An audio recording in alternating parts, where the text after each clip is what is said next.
किसान भाइयों और सुनने वाले सभी श्रोताओं, आप सभी को मेरा नमस्कार। आज मैं पुनः आप सभी के बीच एक महत्वपूर्ण विषय मृदा स्वास्थ्य एवं मानव स्वास्थ्य पर चर्चा कर रहा हूं। जैसा कि आप सभी अवगत हैं, मिट्टी ही इस धरती पर जीवन का आधार है। हमारा शरीर मिट्टी से ही बना हुआ है। मिट्टी के स्वास्थ्य के साथ साथ मानव स्वास्थ्य जुड़ा हुआ है और उत्तम मानव स्वास्थ्य के लिए मिट्टी का स्वस्थ रहना अत्यंत आवश्यक है। मिट्टी विश्व के समस्त प्राणियों, वनस्पतियों और मानव जीवन के लिए समान रूप से महत्वपूर्ण है। अन्न पृथ्वी से ही उत्पन्न होता है, जो कि मानव की मूलभूत आवश्यकता है। अतएव इसकी शुचिता और शुद्धता अत्यंत आवश्यक है। जैसा कि संस्कृत में एक श्लोक है, काले वर्षतु पर्जन्यः पृथ्वी सस्यशालिनी देशोयम क्षोभरहिता सज्जना संत निर्भया। यानी कि पृथ्वी पर समय से वर्षा हो, पृथ्वी हरी भरी रहे, हमारा देश संकटों से मुक्त हो और सज्जन सभी निर्भय रहें। किसान भाइयों, हमारे देश के 135 करोड़ आबादी के लिए खेती योग्य जमीन 140 मिलियन हेक्टेयर है, जिससे हमारे देश का 290 मिलियन टन खाद्यान्न के साथ साथ 94 मिलियन टन फल और 210 मिलियन टन सब्जी का उत्पादन हो रहा है। विश्व के 79% खाद्य पदार्थ मिट्टी से ही उत्पन्न होते हैं। इसके अलावा कुछ खाद्य पदार्थ जैसे मांसाहारी रूप में जीव या जलीय जंतुओं से प्राप्त होता है, जो कहीं ना कहीं मिट्टी से ही उत्पन्न होता है। ग्लोब के मात्र 2% भाग में खेती योग्य जमीन है और 1 इंच मिट्टी बनने में लगभग हजारों साल लगते हैं। मिट्टी के सैंड, सिल्ट और क्ले कण के साथ साथ सूक्ष्म जीवों के समाहित होने से मिट्टी बनती है। 1 ग्राम मिट्टी में करोड़ों की संख्या में सूक्ष्म जीव पाए जाते हैं। साथ ही साथ किसानों के मित्र कहे जाने वाले केंचुए या अन्य जीव भी मिट्टी में ही पाए जाते हैं। इसलिए मिट्टी को एक सजीव इकाई माना जाता है। किसी भी फसल की उपज मिट्टी के भौतिक, रासायनिक और जैविक गुणों जैसे मिट्टी में पोषक तत्व की उपलब्धता, जीवांश कार्बन की मात्रा और सूक्ष्म जीवों की क्रियाशीलता पर निर्भर करती है। जबकि मानव का स्वास्थ्य प्रत्यक्ष अप्रत्यक्ष रूप से फसलों से प्राप्त अनाज, सब्जी या फलों में उपस्थित पोषक तत्वों के स्तर पर निर्भर करता है। पौधों के जीवन चक्र को पूरा करने के लिए आवश्यक 17 पोषक तत्वों में से 14 पोषक तत्व मिट्टी से ही प्राप्त होते हैं, जो कि मानव जीवन को स्वस्थ बनाए रखने के लिए बहुत ही महत्वपूर्ण होता है और यह मानव शरीर में विभिन्न भोज्य पदार्थों के माध्यम से ही पहुंचता है। आज जिस गति से हमारे देश की आबादी बढ़ रही है, लोगों के भरण पोषण के लिए फसलों का सघन उत्पादन किया जा रहा है, जिससे भूमि की उर्वरता का ह्रास हो रहा है। मिट्टी में जीवांश कार्बन की मात्रा घटती जा रही है, जो कि वर्तमान में 0.3% से भी कम हो गया है, जबकि यह जीवांश कार्बन की मात्रा 0.8% से अधिक होना चाहिए। यह जीवांश कार्बन मिट्टी में उसी प्रकार से महत्वपूर्ण है जिस प्रकार से हमारे शरीर में हीमोग्लोबिन होता है। हम जो रासायनिक उर्वरक खेतों में प्रयोग करते हैं, वह पौधे सीधे नहीं ग्रहण कर पाते और सूक्ष्म जीव ही इन पोषक तत्वों को ऐसे रूप में परिवर्तित कर देते हैं जो पौधे आसानी से ग्रहण कर लेते हैं। हमारे देश की जिस मिट्टी में खेती हो रही है, उसमें प्रतिवर्ष 12 से 14 मिलियन टन पोषक तत्व की कमी पाई जा रही है, जिसकी पूर्ति के लिए 26 मिलियन टन पोषक तत्व के रूप में लगभग 55 मिलियन टन रासायनिक उर्वरक का प्रयोग किया जा रहा है, जो कि 165 किलोग्राम प्रति हेक्टेयर की दर से प्रयोग हो रहा है। रासायनिक उर्वरक का प्रयोग अनुपात 4:2:1 होना चाहिए, जो कि हमारे किसान भाई फास्फोरस और पोटास का प्रयोग कम कर रहे हैं, नाइट्रोजन का प्रयोग ज़्यादा कर रहे हैं, जिससे यह प्रयोग अनुपात 15:5:1 हो रहा है। हमारे देश की मिट्टी में उर्वरक की पोषक तत्व उपयोग क्षमता नाइट्रोजन में 30 से 50%, फास्फोरस में 15 से 20% और पोटास में 60 से 70% तक होता है। यानी कि लगभग 60 से 70% तक पोषक तत्व या तो लीचिंग के माध्यम से ज़मीन के अंदर चला जाता है और भूगर्भ जल को प्रदूषित कर रहा है, अथवा डीनाइट्रिफिकेशन या वाष्पीकरण के माध्यम से वायुमंडल में जा रहा है, वायुमंडल को प्रदूषित कर रहा है, अथवा पानी के साथ खेतों के बाहर चला जाता है और फास्फोरस का अधिकांश भाग मिट्टी में ही अघुलनशील रूप में पड़ा रहता है, जिससे मिट्टी के सूक्ष्म जीवों का विनाश, किसानों की मित्र कहे जाने वाले केंचुओं का विनाश और मृदा तापमान में वृद्धि के साथ साथ हमारा वातावरण, मृदा, वायु एवं पानी प्रदूषित होता जा रहा है। साथ ही साथ पर्यावरण संतुलन बिगड़ता जा रहा है।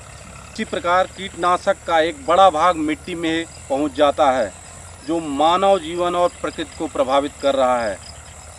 जो रसायन कीट के लिए इतना घातक हो सकता है, उसका पेड़ पौधों, नदियों, फलों, फूलों एवं हवा पर क्या प्रभाव पड़ता होगा।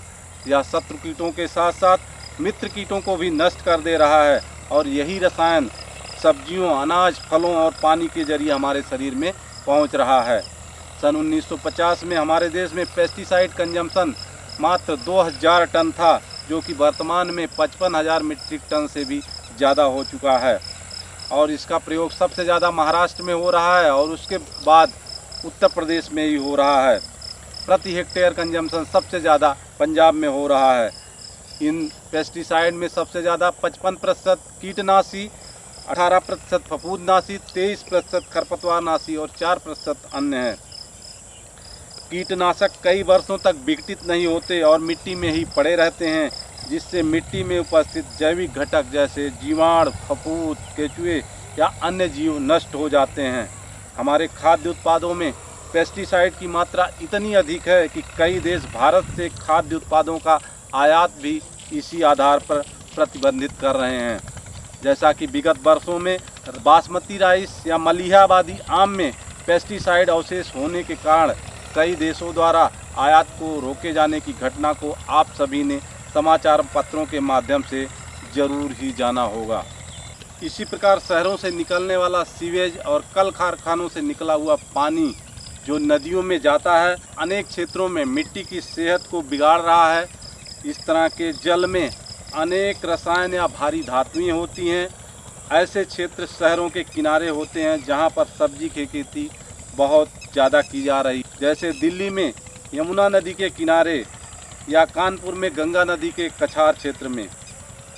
शहरों के किनारे नदियों के कछार में उगाई गई इन सब्जियों में लेड, कैडमियम, मरकरी और आर्सेनिक जैसी हैवी मेटल की मात्रा 300 ppm से अधिक पाई जा रही है, जो कि मानव स्वास्थ्य के लिए बहुत ही घातक है और इससे कैंसर जैसी घातक बीमारी भी हो रही है। इसी प्रकार रासायनिक उर्वरक या पेस्टिसाइड से गंभीर और तरह तरह की बीमारियां हो रही है, जिसमें लीवर की समस्या, किडनी खराब होना, रोग प्रतिरोधक क्षमता में कमी, नवजात शिशुओं की अपंगता, प्रजनन क्षमता में कमी, त्वचा संबंधी रोग, हड्डियों के रोग, ब्लड कैंसर, बोन कैंसर या अन्य नई तरह की बीमारियां उत्पन्न हो रही है। संपूर्ण जैव विविधता या प्रकृति की व्यवस्था ही इन रासायनिक उर्वरकों या कीटनाशी के प्रयोग से खतरे में है और अनेक प्रकार के जीव नष्ट हो रहे हैं, जैसा कि गिद्ध लुप्त होने के कगार पे हैं, जल जंतु नष्ट हो रहे हैं, मिट्टी में पाए जाने वाले सूक्ष्म जीव या केंचुए नष्ट हो रहे हैं। इसके अलावा मोर, तीतर, बटेर, तितली, मेढक या तोता पक्षी की संख्या घटती जा रही है, जो कि बहुत ही गंभीर और चिंताजनक स्थिति है।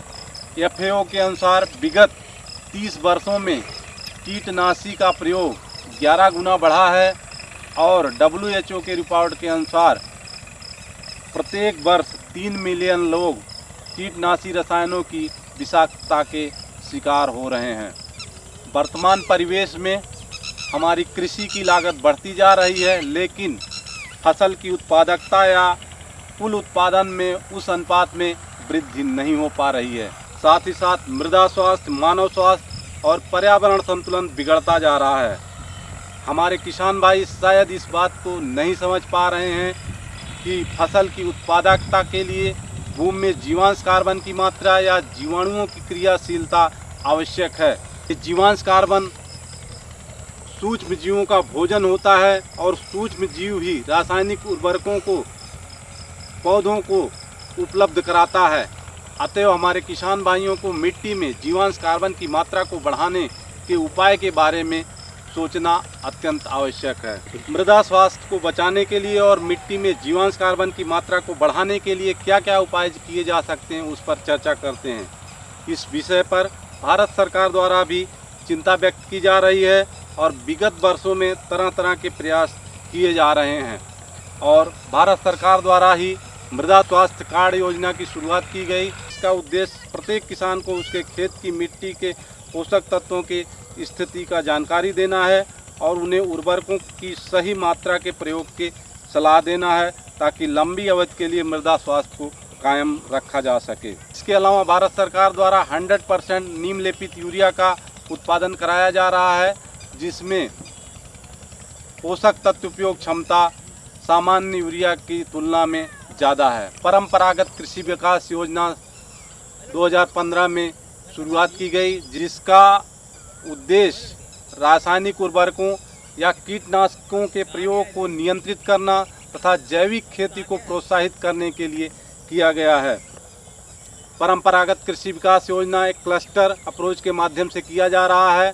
इसमें 50 एकड़ के क्लस्टर के 50 या 50 से अधिक किसानों को लिया जा रहा है और इस क्लस्टर को राष्ट्रीय जैविक खेती केंद्र गाजियाबाद में पंजीकरण कराना आवश्यक है और किसान भाइयों को 3 वर्षों में बुआई से लेकर कटाई और मार्केटिंग तक 20,000 रुपये प्रति एकड़ के दर से दिया जा रहा है। और सिक्किम हमारे देश का पहला ऐसा राज्य है जहां पर पूर्णतया ऑर्गेनिक खेती की जा रही है। इसके अलावा भारत सरकार द्वारा घातक रसायन की श्रेणी में आने वाले 27 पेस्टिसाइड जो कि मानव जीवन और पर्यावरण के लिए बेहद खतरनाक श्रेणी में हैं को प्रतिबंधित किया जा रहा है। इसमें 12 कीटनाशी, 8 फफूंदनाशी और 7 खरपतवारनाशी हैं, जिसमें प्रमुख रूप से butachlor, 2,4-D, sulfosulfuron, pendimethalin, carbendazim, captan, mancozeb, malathion, monocrotophos, chlorpyrifos, dimethoate, quinalphos या कार्बोफ्यूरान रसायन हैं। इसके अलावा हमारे किसान भाई जैविक खेती या मिट्टी में जीवांश कार्बन को बढ़ाने के लिए और क्या क्या उपाय कर सकते हैं, उस पर चर्चा करते हैं। सबसे पहले हमारे किसान भाई गर्मी में खेत की गहरी जुताई करें और चारों तरफ अच्छी मेड़बंदी करें, जिससे बारिश का पानी ज़्यादा देर तक रुके और पहली बारिश से भूमि में नाइट्रोजन की मात्रा में भी वृद्धि होती है। दूसरा, हमारे किसान भाई अपनी फसल चक्र में दलहनी फसलों का समावेश जरूर करें, जो वायुमंडल की नाइट्रोजन को ज़मीन में फिक्स करते हैं और भूमि की उर्वरा शक्ति में वृद्धि होती है। तीसरा, हमारे किसान भाई अपने खेतों में हरी खाद का जरूर प्रयोग करें। हरी खाद में जैसे सनई, ढैंचा, ग्वार, लोबिया या बरसीम है। इस वर्ष उत्तर प्रदेश सरकार के कृषि विभाग द्वारा पर्याप्त मात्रा में ढैंचा बीज का वितरण कराया गया है। हमारे किसान भाई उसे बीज के रूप में भी तैयार करें और उस बीज को आगामी वर्षों के लिए भी प्रयोग करें। इसके अलावा हमारे किसान भाई कृषि वानिकी करें, खेतों की मेड़ों पर पेड़ लगाएं, फसल अवशेषों को किसी भी दशा में ना जलाएं और 30% फसल अवशेष किसी भी दशा में मिट्टी में ज़रूर मिलाएं। जैव उर्वरक का प्रयोग करें, जो कि एक कल्चर होता है जो भूमि में उपलब्ध सूक्ष्म जीवों की क्रियाशीलता को बढ़ाता है।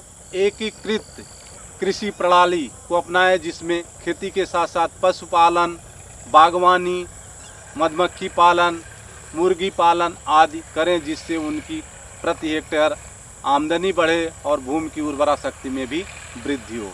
एकीकृत नाशी जीव प्रबंधन, इसमें कीट, रोग या खरपतवार आदि के नियंत्रण के लिए उन्हीं तरीकों को अपनाया जाता है जिससे वातावरण प्रदूषित ना हो।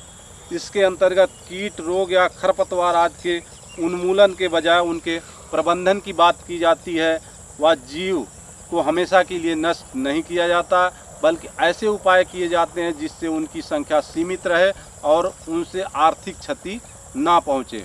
हमारे किसान भाई बीज शोधन बीजामृत से करें फसल सुरक्षा के लिए फेरोमोन ट्रैप या नर कीटों को आकर्षित करता है। इसमें एक प्रकार का ल्योल लगाया जाता है जिससे कीड़े आकर्षित होकर के कीप में गिर जाते हैं और वो बाहर नहीं निकल पाते हैं। 1 एकड़ में 6 से 8 फेरोमोन ट्रैप की आवश्यकता होती है। यह 1 मीटर फसल से ऊपर लगाया जाता है। इससे 50 से 60% कीड़ों को नियंत्रित किया जा सकता है। दूसरा, प्रकाश प्रपंच। रात में खेत में बल्ब जलाकर उसके नीचे एक पात्र में पानी और मिट्टी का तेल डालकर रख दिया जाता है। कीड़े लाइट को देखकर अट्रैक्ट होते हैं और उसमें गिर जाते हैं और मर जाते हैं। इससे भी 50% से 60% तक कीटों को नियंत्रित किया जा सकता है। इसके अलावा ब्लू स्टिकी ट्रैप या येलो स्टिकी ट्रैप कीड़ों को आकर्षित करने के लिए प्रयोग किया जा सकता है। जैविक कीटनाशी का प्रयोग करें, जैसा कि उकठा के लिए ट्राइकोडर्मा पाउडर या दीमक के लिए बेवेरिया वैशियाना या फल एवं तना छेदक के लिए नीम ऑयल का प्रयोग करें। अतः हमारे किसान भाई या कृषि से जुड़े हुए सुनने वाले सभी श्रोतागण प्रकृति की व्यवस्था को समझें, चिंतन करें और जैव विविधता या प्राकृतिक संसाधनों का संरक्षण करते हुए उसी के अनुकूल खेती करें तथा रासायनिक उर्वरक या कीटनाशकों का कम से कम मात्रा में प्रयोग करें अथवा ना करें तथा अपनी उत्पादन लागत को कम करते हुए जीरो बजट खेती, प्राकृतिक खेती या जैविक खेती के नियमों जैसे कंपोस्ट, हरी खाद, वर्मी कंपोस्ट, जैव उर्वरक या फसल सुरक्षा के लिए फेरोमोन ट्रैप, प्रकाश प्रपंच या नीम ऑयल आदि का प्रयोग करते हुए मानव जाति को गुणवत्ता युक्त और रसायन मुक्त भोजन उपलब्ध कराने तथा पर्यावरण संरक्षण में अपना योगदान करें, जिससे हमारी मृदा स्वस्थ हो सके और हमारा मानव स्वास्थ्य या हमारी आने वाली जनरेशन स्वस्थ और सुरक्षित रह सके। हमारे सुनने वाले श्रोतागण अपना कीमती सुझाव दे सकते हैं। अंत में आप सभी सुनने वाले श्रोताओं और हमारे किसान भाइयों को बहुत बहुत धन्यवाद।